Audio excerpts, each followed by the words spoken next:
Bom dia, boa tarde, boa noite no mundo do conhecimento. O que você realmente precisa saber hoje para transformar a medicina de amanhã? Bem-vindos ao Medicina do Conhecimento. Por aqui a conversa vai muito além das quatro paredes do centro cirúrgico. A gente fala de inovação, tendências, dicas práticas e, claro, qualidade de vida. Porque cuidar do outro começa por cuidar da gente também. E o melhor, compartilhar conhecimento nunca será dividir, mas multiplicar. Então, vem comigo para mais um assunto sem fronteiras, nesse mundo incrível do Medicina do Conhecimento. Medicina do Conhecimento é ciência viva que muda todo dia. Informação acessível a qualquer momento e em todo lugar. Eu sou Pablo Guzmão, anestesiador, e junto com você, desvendamos os mistérios da medicina de um jeito leve, curioso e fácil de entender. Desde 2005, somos um verdadeiro ecossistema digital em anestesia e medicina perioperatória. E com muito orgulho, o primeiro podcast dedicado à anestesia no Brasil. Você pode ouvir aqui os nossos episódios no seu agregador de podcast favorito. Você ouve o nosso episódio 172, com um novo formato, novas ideias e a mesma paixão por compartilhar conhecimento que transforma a sua prática médica. O resumo tem a nossa curadoria e foi gerado por IA generativa, publicado em texto, áudio e vídeo no blog do anestesiador. Lá você encontra resumos diários sobre os melhores artigos em medicina perioperatória. Se você quiser ser um early adopter, vamos juntos! Prepare-se para desvendar as novas diretrizes sobre choque circulatório e monitorização hemodinâmica da European Society of Intensive Care Medicine em 2025. Se você atua em terapia intensiva, anestesia ou emergência, sabe que o choque é uma das emergências mais desafiadoras e letais da prática clínica. A cada minuto, a cada decisão, vidas estão em jogo. E é por isso que estar atualizado com as melhores práticas é não apenas importante, mas vital. Após 11 anos de espera desde 2014, a Sociedade Europeia de Medicina Intensiva está prestes a lançar as suas novas diretrizes. E a nossa expectativa é enorme. O que mudou? O que podemos esperar de revolucionário na avaliação e no manejo hemodinâmico desses pacientes? Nesse episódio, vamos explorar como essas novas diretrizes propõem uma abordagem ainda mais integrada e multimodal para a avaliação do paciente em choque, destacando o papel cada vez mais central da ecocardiografia e das ferramentas avançadas de monitoramento hemodinâmico.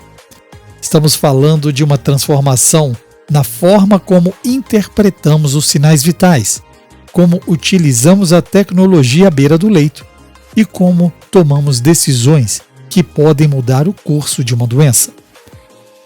Como essas atualizações podem transformar a sua prática diária, otimizar os desfechos e, o mais importante, claro, salvar vidas? Fique conosco porque o conhecimento que você vai adquirir hoje pode fazer toda a diferença amanhã. Prepare-se para mergulhar fundo nesse tema crucial. Vamos lá! Antes de mais nada, um agradecimento especial a quem nos escuta por assinar o blog do anestesiador e, claro, as boas-vindas por fazer parte do ecossistema digital Medicina do Conhecimento. Hoje a gente vai mergulhar fundo num guideline que, olha, acabou de sair e já está causando um barulho enorme na terapia intensiva. Com certeza. Estamos falando do novo guideline da Sociedade Europeia de Medicina Intensiva, a ISCIM, para 2025. O tema é choque circulatório e monitorização hemodinâmica. O primeiro autor é o Xavier Monet, que é um nome, gigante na área. E a minha sensação é que a gente está vivendo uma real mudança de paradigma, sabe?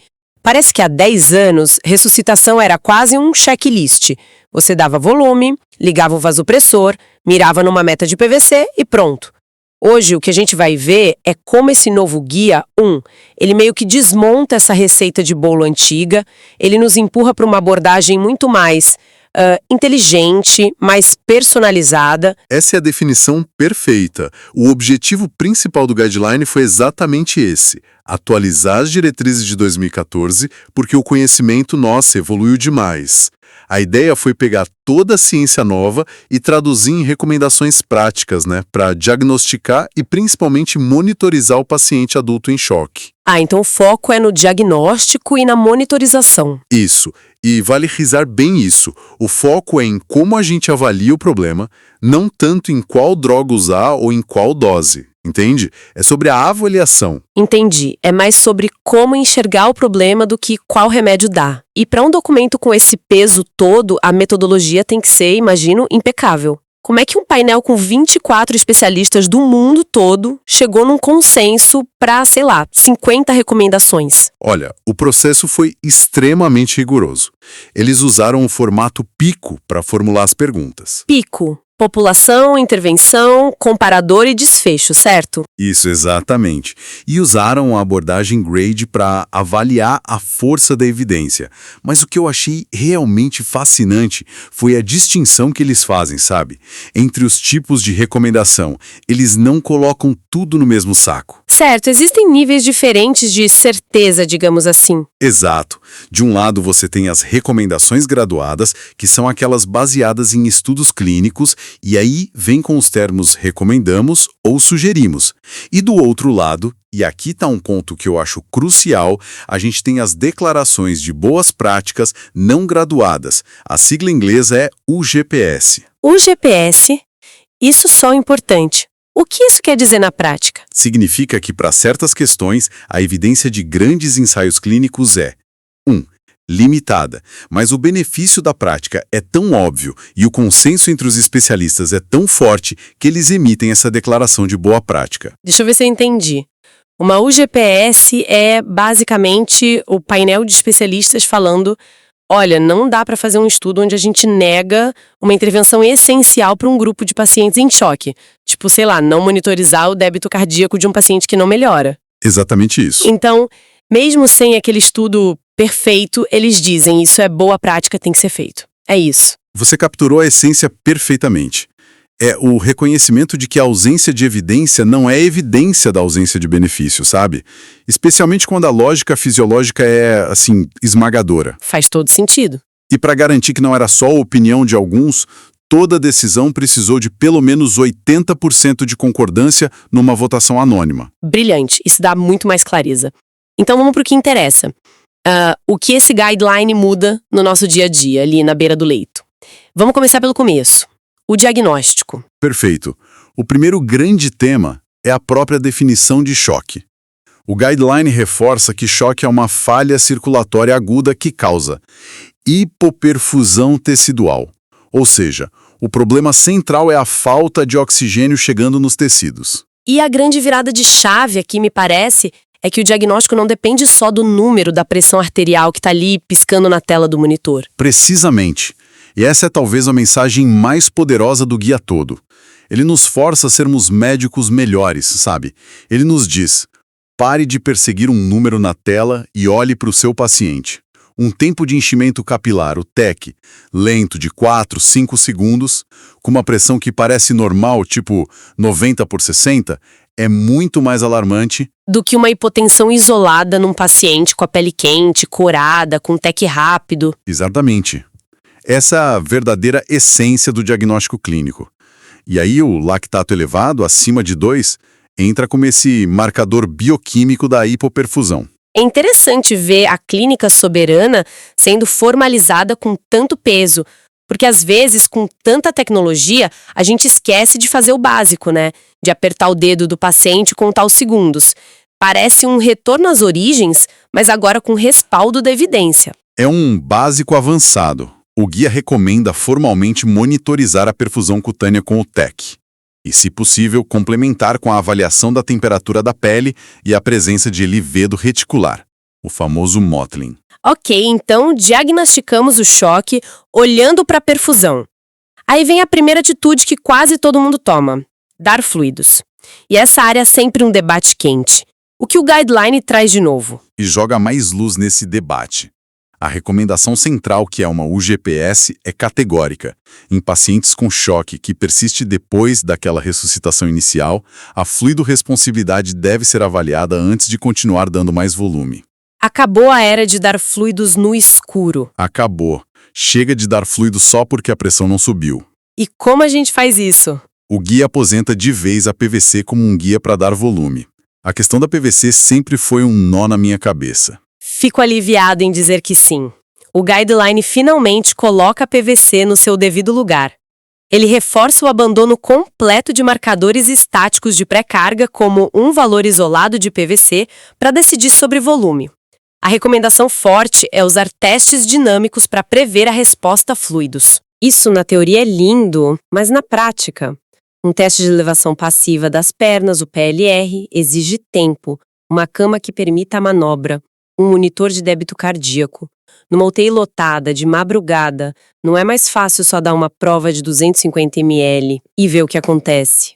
O que o Guideline diz sobre essa abordagem mais pragmática? Essa é uma provocação excelente e muito realista. E o Guideline reconhece esses desafios sim. O PLR é a ferramenta recomendada por ser a mais robusta, né? Funciona até em pacientes com arritmias ou em ventilação espontânea. Mas ele também apresenta alternativas, como o teste de oclusão ao final da expiração. A questão não é usar obrigatoriamente o PLR, é adotar a mentalidade de testar a responsividade antes de infundir. Ah, entendi. É a mudança de conceito. Exato. O desafio com fluidos que você mencionou ainda é uma opção, mas o guia nos encoraja a usar os testes dinâmicos, porque eles evitam dar volume desnecessário, que a gente sabe que faz mal.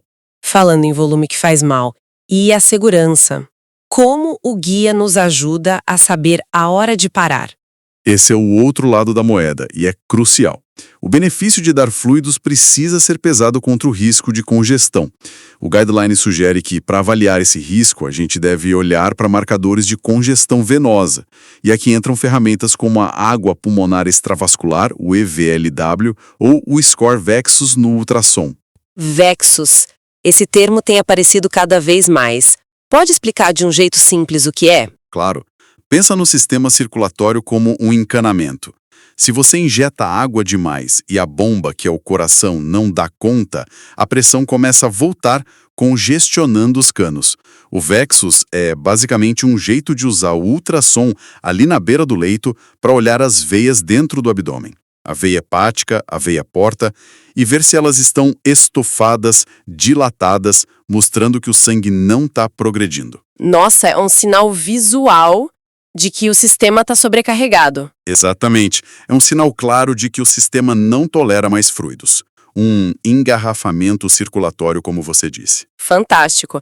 Ok, então definimos o choque pela perfusão, fomos mais criteriosos com os fluidos, mas e se o paciente continua instável? Quais ferramentas mais avançadas o Guideline nos recomenda para entender o que está acontecendo? Aí a gente entra na monitorização hemodinâmica avançada. A primeira recomendação, outra ao GPS, é que o débito cardíaco deve ser monitorado em pacientes que não respondem à terapia inicial. A gente precisa saber se o problema é a bomba, os canos ou o volume, né? E a pressão arterial? Para a pressão arterial, a recomendação é usar um catéter arterial, a famosa PAI, em todo paciente em choque que não responde ou que precisa de vasopressor. Precisamos de uma medida contínua, confiável. E sobre a meta de pressão? Aquele número mágico de 65 de PAN ainda é o nosso norte? A palavra de ordem agora é individualizar.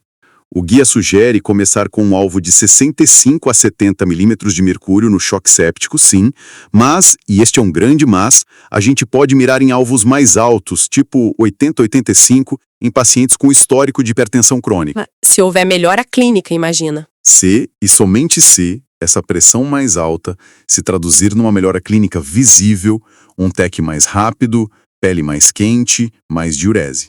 Se não melhorar nada, não tem por que manter a pressão alta à custa de mais vasopressor, tá? E no trauma? E no choque hemorrágico por trauma com sangramento ativo, a ideia de hipotensão permissiva é reforçada, com alvos de penha mais baixos para não empurrar o coágulo. Entendi. E a ecocardiografia? Parece que ela ganhou um papel de protagonista nisso tudo. Totalmente. O Guideline a coloca como a modalidade de imagem de primeira linha para avaliação inicial do tipo de choque.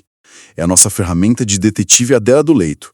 Em poucos minutos, a gente avalia a função do ventrículo esquerdo, do direito, estima as pressões de estimento, descarta tamponamento, embolia pulmonar. Ela te dá o diagnóstico do mecanismo do choque. Exato. É um guia extremamente detalhado. Mas, lendo nas entrelinhas, onde estão as áreas cinzentas? O que ainda falta a gente descobrir? Isso nos leva de volta à metodologia e às limitações. Se você notar, muitas das recomendações mais importantes são GPS, as declarações de boas práticas. E isso acontece porque é muito difícil fazer ensaios clínicos randomizados para estratégias de monitoração. Por que é tão difícil? Porque o benefício não vem do monitor em si, mas do que você faz com a informação que ele te dá, certo?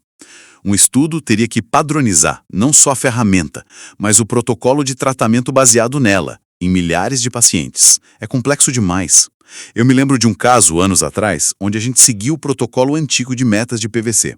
O paciente ficou com mais de 15 litros de balanço positivo, parecia um boneto Michelin. Hoje, com o Vexus, a gente teria parado a infusão muito antes. Esse guideline não é só teoria. Ele reflete lições duras que a gente aprendeu na prática. E os próximos passos? As direções futuras são exatamente validar o impacto clínico de estratégias guiadas por essas ferramentas. Então, depois de toda essa análise, se a gente pudesse resumir a grande mensagem deste documento em uma única ideia, qual seria? Dinâmica. É sair de alvos fixos e isolados, como um número de PVC ou de PAN, e passar a integrar a avaliação clínica beira-leito, como o TEC, com dados fisiológicos avançados da eco, do débito cardíaco e de testes funcionais como o PLR. O objetivo é guiar uma terapia mais racional, mais segura e individualizada, sempre pesando o risco contra o benefício de cada coisa que a gente faz. Sair da receita de bolo e entrar na era da medicina de precisão para o paciente crítico. Exatamente isso. Bom, este guideline nos oferece um arsenal de ferramentas para entender a hemodinâmica do paciente.